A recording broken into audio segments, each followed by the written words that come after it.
नमो नमः। संस्कृत निधि चैनल में आपका स्वागत है। आज के वीडियो में हम कक्षा 9 के लिए निर्धारित संस्कृत पाठ्य पुस्तक शेमुषी के अष्टम पाठ का अध्ययन करेंगे, जिसका शीर्षक है लोह तुला। और आज के वीडियो में हम इस पाठ का हिंदी अनुवाद पढ़ेंगे। प्रस्तुत पाठ विष्णु शर्मा द्वारा रचित पंचतंत्रम नामक कथा ग्रंथ के मित्रभेद नामक तंत्र से संकलित है। इसमें विदेश से लौटकर आए जीर्णधन नामक व्यापारी अपनी धरोहर को सेठ से मांगता है। तराजू खा गए ऐसा सुनकर के जीर्णधन उसके पुत्र को स्नान के बहाने नदी तट पर ले जाकर एक गुफा में छुपा देता है।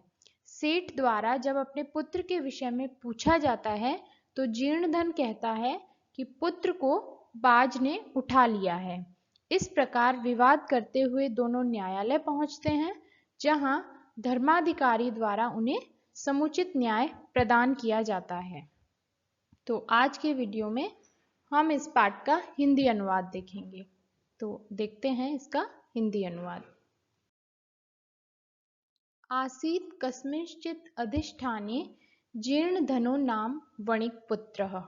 आसीत था कस्मिंश्चित् किसी अधिष्ठाने स्थान पर जीर्णधन नाम वणिक पुत्र। वणिक होता है व्यापारी, तो व्यापारी का पुत्र। किसी स्थान पर जीर्णधन नाम का व्यापारी का पुत्र आसीत था। स च विभव क्षयात् देशांतरम गंतुम इच्छन व्यचिंतयत्। च पहले आ जाएगा और स वह विभव क्षयात। विभव कहते हैं धन को, क्षयात अभाव, तो धन के अभाव से देशांतरम गंतुम दूसरे देश गंतुम जाने की इच्छा करते हुए व्यचिंतयत सोचने लगा कि वह धन के अभाव से दूसरे देश जाने के लिए इच्छा करते हुए व्यचिंतयत सोचने लगा। क्या सोचा उसने? यत्र देशे अथवा स्थाने भोगा भुक्ता स्ववीर्यतः तस्मिन् विभव हीनो यो वसेत स पुरुषाधम। यहाँ पर देखिए देशे अथवा, ये जो लिखा हुआ है ये देशे अथवा इस प्रकार से है। जब हम इसका संधि विच्छेद करेंगे तो ये जो एस जैसा जो चिन्ह है ये अवग्रह का चिन्ह होता है, ये पूर्व रूप संधि होती है। तो देशे धन अथवा इस प्रकार से हो जाएगा। और ये अंत में जो पुरुषाधमय है ये भी पुरुष धन अधम हो जाएगा। तो इसका अन्वय के साथ अर्थ देखिए कि यत्र जहां या जिस देशे देश में स्थाने अथवा स्थाने कि जिस देश में अथवा स्थान में स्ववीर्यतः भोगा भुक्ता। स्ववीर्यतः अपने, वीर्यतः पराक्रम से, भोगा भुक्ता भोग भोगे जाते हैं, तस्मिन उस, विभवहीनो धनहीन, यह वसेत उस धनहीन में, यह वसेत जो रहता है, स पुरुषः अधम वह पुरुष अधम है अर्थात निम्न प्रवृत्ति का है। फिर से देखिए, यत्र देशे अथवा स्थाने जिस देश अथवा स्थान में स्ववीर्यतः भोगा भुक्ता अपने पराक्रम से भोग भुक्ता भोगे जाते हैं, तस्मिन् विभवहीनः उस धनहीन स्थान में या उस धनहीन में, यह वसेत जो रहता है, स पुरुषाधम वह पुरुष अधम है अर्थात निम्न प्रवृत्ति का है। तस्य च गृहे लोह घटिता पूर्व पुरुषोपार्जिता तुला आसीत। उसके घर में लोह घटिता, लोह कहते हैं लोहे को, घटिता बनी हुई, तो उसके घर में लोहे से बनी हुई पूर्व पुरुषोपार्जिता। पूर्व पुरुष कहते हैं पूर्वजों को, तो पूर्वजों द्वारा उपार्जित अर्थात अर्जित की गई तुला आसीत। तुला तराजू, आसीत थी। फिर से देखिए कि उसके गृह घर में लोहे से बनी हुई पूर्वजों के द्वारा उपार्जिता अर्जित तुला तराजू आसीत थी। ताम च कस्यचित् श्रेष्ठिनो गृहे निक्षेप भूताम कृत्वा देशांतरम प्रस्थितः। च पहले आ जाएगा तो और ताम उसको कस्यचित् श्रेष्ठिनः किसी श्रेष्ठिनः कहते हैं सेठ को, तो किसी सेठ के गृह घर पर निक्षेप भूताम, निक्षेप होता है धरोहर, भूताम रूप में, तो किसी सेठ के घर में धरोहर के रूप में कृत्वा करके देशांतरम अन्य देश को प्रस्थित चल पड़ा। फिर से देखिए कि उस तराजू को किसी सेठ के घर में धरोहर के रूप में करके अन्य देश को दूसरे देश को चल पड़ा। ततः वहां से सुचिरम कालम बहुत समय तक देशांतरम दूसरे देश में यथेच्छया अपनी इच्छा से भ्रांतवा घूम करके भ्रमण करके पुनः फिर से स्वपुरम अपने नगर को आगत्य आकर के तम श्रेष्ठिनम उस सेठ को अवदत बोला। ततः सुचिरम वहां से अर्थात दूसरे देश से सुचिरम कालम लंबे समय तक देशांतरम अन्य देश से यथेच्छया अपनी इच्छा से भ्रांतवा भ्रमण करके पुनः फिर से स्वपुरम अपने नगर को आगत्य आकर के तम श्रेष्ठिनम उस सेठ को अवदत बोला।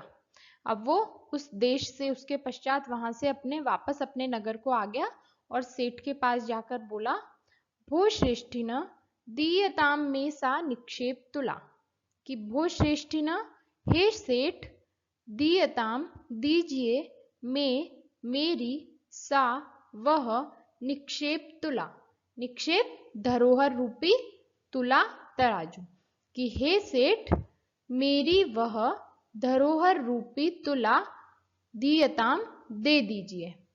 स अवदत वह बोला, भो नास्ति सा, कि अरे ना अस्ति न अस्ति सा, कि वह तो नहीं है।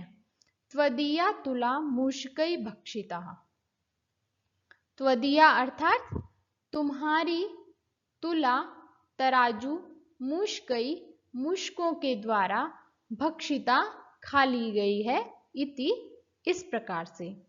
फिर से देखिए स अवदत कह अवदत श्रेष्ठिनः अवदत, तो श्रेष्ठी अवदत सेठ बोला, भो नास्ति सा, कि अरे सा न अस्ति वह तो नहीं है, त्वदीया तुम्हारी तुला तराजू मूषकै भक्षिता चूहों के द्वारा भक्षिता खा ली गई है, इति इस प्रकार से। जीर्ण धनः अवदत भो श्रेष्ठिन, कि हे सेठ नास्ति दोषस्ते, यहाँ पर देखिए दोषः ते स का विसर्ग हो जाएगा, विसर्ग संधि है, कि न अस्ति दोषः ते, तो नहीं है दोष तुम्हारा, कि हे सेठ तुम्हारा दोष नहीं है। यदि मूषकै भक्षिता, यदि चूहों के द्वारा खा ली गई है, कि तुम्हारा दोष नहीं है यदि चूहों के द्वारा खा ली गई है। ईदृशः एव अयम संसारः, ईदृश ऐसा ही है यह संसार, ऐसा ही यह संसार है, कि इसमें तुम्हारा कोई दोष नहीं है, अगर चूहों ने उसको खा लिया है तो ईदृश एव अयम संसार, ऐसा ही है यह संसार। न किंचित अत्र शाश्वतम अस्ति, न नहीं किंचित कुछ भी अत्र यहाँ शाश्वतम शाश्वत अस्ति है, कि अत्र यहाँ किंचित कुछ भी शाश्वतम न अस्ति शाश्वत नहीं है। परम अहम नद्यां स्नानार्थं गमिष्यामि। किंतु मैं नद्यां नदी में स्नानार्थं गमिष्यामि, नदी में स्नान के लिए गमिष्यामि जाऊंगा। तत् त्वम् आत्मीयम् एनं शिशुं धनदेव नामानं मया सह स्नानोपकरणहस्तं प्रेष्य। कि तत् कि मैं नदी में स्नान के लिए जाऊंगा, तत् तो तुम आत्मीयम एनम अपने आत्मीय अर्थात अपने पुत्र एनम इस शिशु को धनदेव नाम के, जो उसका सेठ का जो पुत्र था उसका नाम था धनदेव, कि तो तुम अपने इस शिशु अर्थात पुत्र को, धनदेव नाम के पुत्र को मया सह मेरे साथ स्नानोपकरण हस्तम स्नान के उपकरण हाथ में देकर प्रेष्य भेज दो। कि मैं स्नान के लिए नदी पर जाऊंगा, तो तुम आत्मीयम एनम शिशुम अपने इस धनदेव नामानम शिशुम अपने इस धनदेव नाम के पुत्र को मया सह मेरे साथ स्नानोपकरण हस्तम स्नान के उपकरण हाथ में देकर प्रेष्य भेज दो। इति इस प्रकार से। सश्रेष्ठी स्वपुत्रम अवदत्, वह सेठ अपने पुत्र को अवदत् बोला। वत्स पुत्र पितृव्यो अयम तव, कि अयम तव पितृव्यः, कि अयम यह तव तुम्हारे पितृव्य चाचा है, स्नानार्थम यास्यति स्नान के लिए जाएंगे, तत् अनेन शाकम गच्छ तो इनके साथ गच्छ जाओ।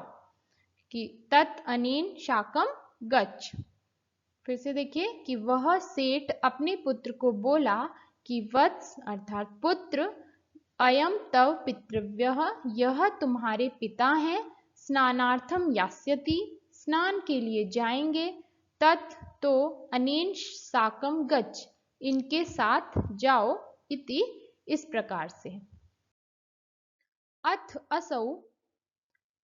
असौ अथासौ जो लिखा हुआ है दो पद हैं, अथ असौ। इस प्रकार असौ वह श्रेष्ठी पुत्र सेठ का पुत्र धनदेव स्नानोपकरणम आदाय स्नान के उपकरण लेकर प्रहृष्ट मनः प्रसन्न मन से तेन अभ्यागतेन सह प्रस्थितः, तेन अर्थात उस अभ्यागतेन अतिथि के साथ प्रस्थित चल पड़ा। कि इस प्रकार वह सेठ का पुत्र धनदेव स्नान के उपकरण लेकर के प्रसन्न मन से उस अतिथि के साथ चल पड़ा। तथानुष्ठिते स वणिक स्नात्वा तम शिशुम गिरिगुहायां प्रक्षिप्य तद्द्वारं बृहत्शिलया आच्छाद्य सत्वरं गृहम् आगतम। तथा अनुष्ठिते वैसा करने पर सह उस वणिक व्यापारी ने स्नात्वा स्नान करके तम शिशुम उस शिशु को, उस बालक को गिरि गुहायाम गिरि कहते हैं पर्वत को, तो पर्वत की गुफा में प्रक्षिप्य छिपा करके तद्द्वारम उसका द्वार, उस गुफा का द्वार बृहत शिलया एक बड़े शिला से, पत्थर से आच्छाद्य ढक करके सत्वरम जल्दी से गृहम आगत घर आ गया। फिर से देखिए कि ऐसा करने पर वह वणिक व्यापारी स्नान करके उस शिशु को पहाड़ की गुफा में, एक पर्वत की गुफा में प्रक्षिप्य छिपा करके तद्द्वारम उस द्वार को एक बड़ी शिला से ढक करके जल्दी से गृहम आगत घर आ गया। सह श्रेष्ठी पृष्ठवान, उस सेठ ने पूछा, भो अभ्यागत हे अतिथि, कथ्यताम कुत्र में शिशु यह त्वया सह नदीम गतः, कि कथ्यताम कहो कुत्र में शिशु, मेरा शिशु कुत्र। तो मेरा पुत्र कहाँ है? यह जो त्वया सह तुम्हारे साथ नदीम गतः नदी को गया था। कि हे अतिथि कहो मेरा पुत्र कहाँ है जो तुम्हारे साथ नदी को गया था? स अवदत् वह बोला, तव पुत्रः नदी तटात् श्येनेन हृतः इति। वणिक क्या बोला कि तव पुत्रः तुम्हारा पुत्र नदी तटात् नदी के तट से श्येनेन, श्येन कहते हैं बाज को, बाज के द्वारा अपहृत कर लिया गया, अर्थात बाज के द्वारा उसका अपहरण कर लिया गया। इति इस प्रकार से। श्रेष्ठी अवदत् सेठ बोला, मिथ्यावादिन कि झूठ बोलने वाले, किम क्वचित श्येनः बालम हर्तुम शक्नोति कि किम क्वचित क्या कोई श्येनः बाज बालम हर्तुम बालक को चुराने में शक्नोति समर्थ है। तत्समर्प्य में सुतम, तत्समर्प्य तो समर्प्य दे दो में सुतम मेरा पुत्र, अन्यथा राजकुले निवेदयिष्यामि, अन्यथा राजकुल को निवेदन करूंगा या राजकुल को बताऊंगा। फिर से देखिए, मिथ्यावादिन अर्थात झूठ बोलने वाले, किम क्वचित क्या कोई, श्येनः बाज बालम हर्तुम बालक को अपहरित करने में शक्नोति समर्थ है, में सुतम समर्प्य, तत् में सुतम समर्प्य तो मेरा पुत्र समर्प्य दे दो, अन्यथा राजकुल में निवेदन करूंगा। इति इस प्रकार से। सो अकथयत तो सह अकथयत, सह कह वणिक, तो व्यापारी ने बोला, भो सत्यवादिनः हे सत्य बोलने वाले, यथा श्येनः बालम न नयति कि जिस प्रकार श्येनः अर्थात बाज बालम न नयति बालक को नहीं ले जाता, तथा उसी प्रकार मूषकः अपि चूहे भी लौह घटिताम लोहे की बनी हुई तुलाम तराजू को न भक्ष्यन्ति नहीं खा सकते हैं। कि फिर से देखिए कि भो सत्यवादिनः हे सत्यवादी सत्य बोलने वाले, यथा जिस प्रकार श्येनः बाज बालम न नयति बालक को नहीं ले जाता, तथा उसी प्रकार मूषकः अपि चूहे भी लोह घटिताम लोहे की बनी हुई तुलाम न भक्ष्यन्ति तराजू को नहीं खा सकते हैं। तद अर्पय मे तुलाम तो मे तुलाम अर्पय तो मेरी तुला को अर्पय दे दो, यदि दार्केण प्रयोजनम यदि दार्केण अपने पुत्र से प्रयोजन है, कि यदि अपने पुत्र से प्रयोजन है तो मेरी तुला को दे दो। इति इस प्रकार से। एवं विवद मानव इस प्रकार विवाद करते हुए, तौ वे दोनों, द्वौ अपि अयादि संधि है तो द्वौ दोनों ही, राजकुलम गतौ राजकुल को गए, राज दरबार को गए। इस प्रकार विवाद करते हुए दोनों ही राजकुल को राज दरबार को गए। तत्र वहां श्रेष्ठी तार स्वरेण अवदत् सेठ ऊंचे स्वर से बोला, भो वंचितो अहम अरे वंचितो अहम मैं ठग लिया गया, वंचितो अहम ठग लिया गया। अब्रह्मण्यम अब्रह्मण्यम घोर अन्याय, अनेन चौरेण इस चोर के द्वारा, मम शिशु अपहृत मेरा शिशु अपहृत अर्थात अपहरण कर लिया गया है। इति इस प्रकार से कि इस चोर के द्वारा मेरा शिशु या मेरा बालक अपहृत कर लिया गया है। इति इस प्रकार से। अथ धर्माधिकारिणः तम अवदन् इस प्रकार धर्माधिकारी तम उसको अवदन् बोला, भो समर्प्यताम श्रेष्ठी सुतः कि अरे समर्प्यताम अर्थात दे दो, श्रेष्ठी सुतः सेठ का पुत्र। इस प्रकार धर्माधिकारी उसको बोला कि अरे सेठ का पुत्र दे दो।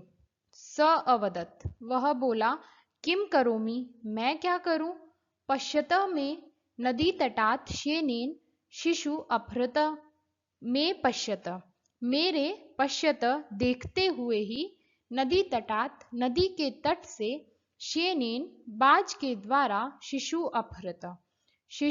अपहृत कर लिया गया इति इस प्रकार से। फिर से देखिए, स अवदत वह बोला, किम करोमि मैं क्या करूं, पश्यत में कि मेरे पश्यत देखते हुए ही नदी तटात नदी के तट से शेनेन बाज के द्वारा शिशु अपहृत बालक अपहृत कर लिया गया इति इस प्रकार से। तत्क्षुत्वा ते अवदन, ऐसा सुन करके, यहाँ पर देखिए श्रुत्वा लिखा हुआ, छ लिखा है तो वो श्र हो जाएगा, तत्श्रुत्वा।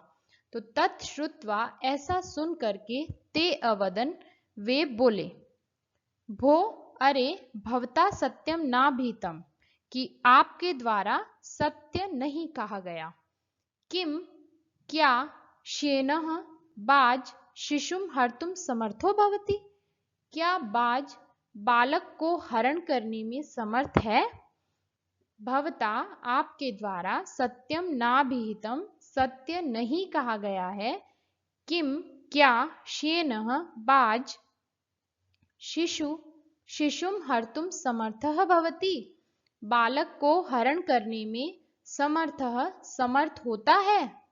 स अवदत वह बोला, भो अरे अरे श्रूयताम मद्वचः, कि अरे अरे श्रूयताम सुनो, मद्वचः मेरे वचन। फिर से देखिए, स अवदत वह बोला, भो अरे अरे श्रूयताम सुनिए, मद्वचः मेरे वचन।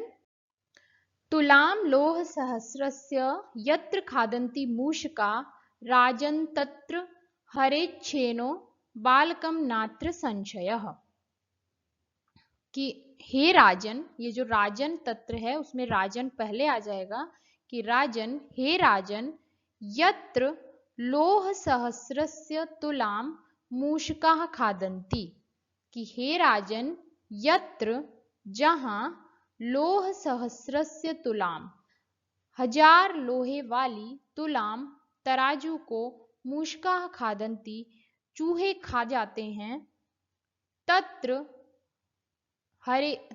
शेनः बालकम हरेत, वहां बाज के द्वारा बालक को हर लिया जाता है, अत्र न संशयः, यहाँ कोई संदेह नहीं है। फिर से देखिए, राजन हे राजन, यत्र जहां लोह सहस्रस्य 1000 किलो की या 1000 लोहे वाली लोहे की तुलाम तराजू को मूषकाः खादन्ति चूहे खा जाते हैं, तत्र वहां शेनः बालकम हरेत, वहां बाज के द्वारा बालक को हर लिया जाए, न अत्र संशयः, यहाँ कोई संदेह नहीं है। अर्थात जहां पर चूहे लोहे की तराजू को खा सकते हैं तो वहां पर जो बाज है उसके द्वारा बालक को हर लिया जा सकता है, इसमें किसी प्रकार का संदेह नहीं है। ते अप्रच्छन, उन्होंने पूछा, कथम एतत्, ऐसा कैसे, ततः उसके बाद, सश्रेष्ठी वह सेठ, सभ्यानाम अग्रे, सभा अर्थात वहां जो सभासद बैठे थे तो सभासदों के अग्रे सामने, आदितः सर्वम आरंभ से संपूर्ण वृत्तांत को न्यवेदयत निवेदन किया, कि उसके पश्चात उस सेठ ने सभासदों के समक्ष आदितः प्रारंभ से सर्वम संपूर्ण वृत्तांत को न्यवेदयत निवेदन किया। ततः उसके पश्चात न्यायाधिकारिणः, न्याय अधिकारी ने विहस्य हंस करके, द्वौ अपि उन दोनों को ही संबोधित करके, तुला शिशु प्रदानेन, तुला तराजू शिशु प्रदानेन, और शिशु को प्रदान करने से तोषितवन्तः संतुष्ट किया। अर्थात वो जो न्याय अधिकारी था उसने उस वणिक को तुला दे दी और श्रेष्ठी को उसका पुत्र दे दिया और इस प्रकार वे दोनों ही संतुष्ट हो गए। फिर से देखिए इस पंक्ति को कि ततः उसके पश्चात न्याय अधिकारी ने विहस्य हंस करके त्वौ द्वाव अपि, यहाँ पर द्वौ अपि दो पद हैं, संधि है अयादि संधि, त्वौ उन दोनों को ही संबोधित करके तुला शिशु प्रदानेन, तराजू और शिशु को प्रदान करने से तोषितवंत संतुष्ट किया। इस प्रकार ये था इस पाठ का हिंदी अनुवाद। यदि आपको इस पाठ से संबंधित कोई प्रश्न हो तो आप मुझे कमेंट करके पूछ सकते हैं। और ये है पाठ के अंत में आए हुए शब्दार्थ। तो वीडियो को लाइक और शेयर करें, चैनल को सब्सक्राइब करें। मिलते हैं अगले वीडियो में एक नए विषय के साथ। जयतु संस्कृतम।